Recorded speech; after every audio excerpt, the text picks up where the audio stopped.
much for your very warm welcome. Thank you, Leticia, for your kind introduction and for your great leadership. Did I hear that there were some Marylanders in the crowd? And some Californians? I know I saw Betty came a long way. Baltimore is closer. Betty Carnett is here. We've worked together so long, for so many years. In the state of California. My father actually started his political career when he was 21. He voted for himself for the House of Delegates in Maryland. So it all started in the state legislature for our family. It's been a pleasure to work with your president, Senator Van de Putte, many times in recent years. I want to salute her as the first Latina to head the NCSL and to chair her caucus in the Texas Senate. She has demonstrated tremendous leadership and a commitment to improving the lives of all Americans. Let's hear it for Leticia.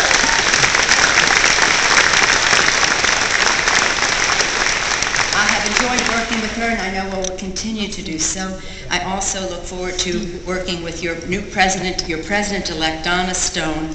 I know that she will continue the fine tradition of great leadership of this National Conference of State Legislators, and Joe Hackney as well following Donna's leadership. So we have a long-term relationship here. We have important work to do. Much of it cannot be done unless we work together. The cooperation that we have between the Congress of the United States and the state legislatures. When Leticia was speaking about my father and Maryland and the rest, I was thinking and talking about before that, when she was talking about capitals and you have to be at the state capitol and that, I was thinking of when I was a little girl, a very little girl, maybe 6 years old. I was going to see my father sworn in as a member of Congress for his 5th term in Congress, and being from Baltimore, we just drove over. And as we got close, my brothers said to me, "Look, Nancy, there's the Capitol." And I kept saying, I don't see anything. "There's the Capitol of the United States." "No, we were getting closer." "Can't you see it now? There's the Capitol of the United States." And I thought, I don't know what you mean. Is it a capital A? Is it a capital B? Is it a capital C? Well, when I realized what they meant, I realized it was the most beautiful building I have ever seen, and I still do.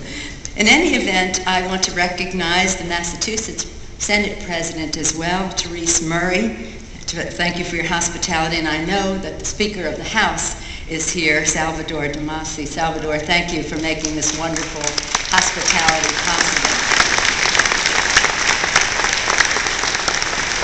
I feel very at home with all of you because half of the members of the House of Representatives have been members of state legislatures, including one from California, Jim Costa, who was the president of the National Conference of State Legislatures.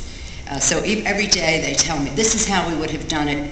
This is how we would have done it. This is, if you had only served, they'll say to other members, if you'd only served in the state legislature, you would know. That usually they're talking about party loyalty at that point. So. With this year's theme, Strong States, Strong Nations, and Revolutionary Ideas, you're indeed the leaders to create those strong states and therefore a strong nation. And it isn't appropriate that you're gathered here in Boston. The theme, I'm sure, is no coincidence. Our founders, many of whom it all began, so much of it in Boston, were revolutionaries.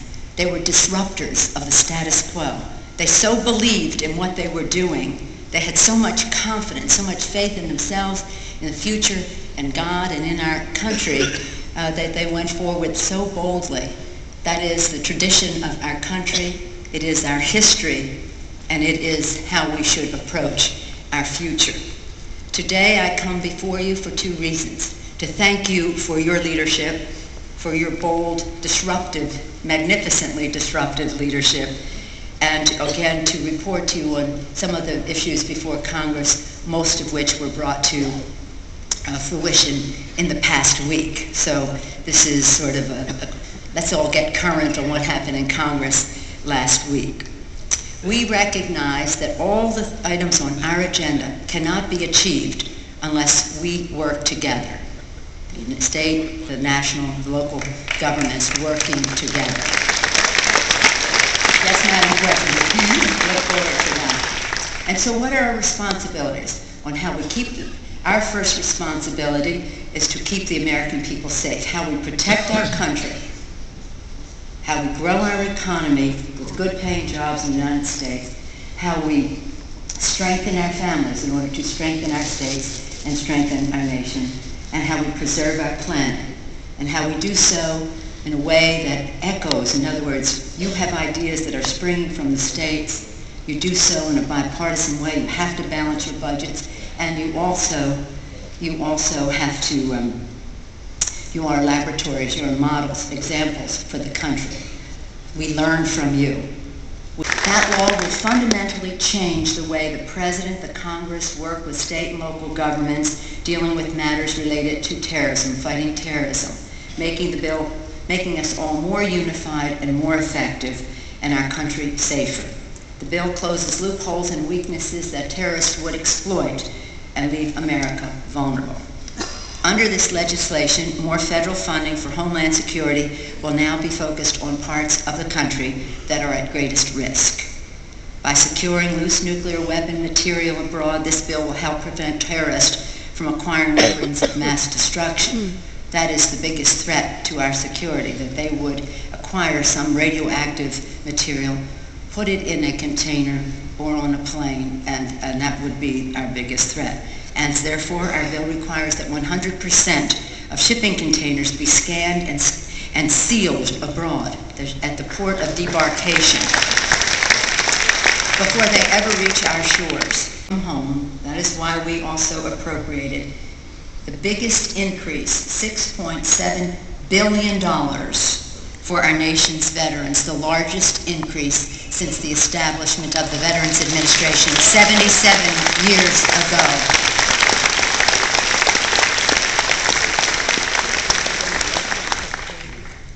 Come together here in Boston today for strong states and a strong nation and revolutionary ideas.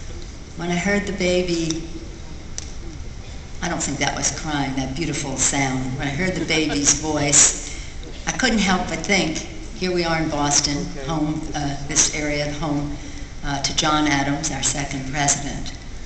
And in his writings to his wife, he wrote about our responsibility of one generation to the next, which is what we are all about and what that baby's voice reminds us of. He wrote to Abigail, "I must study war and politics so that our children may study science and law and mathematics, so that their children may study art and poetry and painting and music." Giving more options to the next generation, making their future brighter, is why most of us have chosen a career in public service.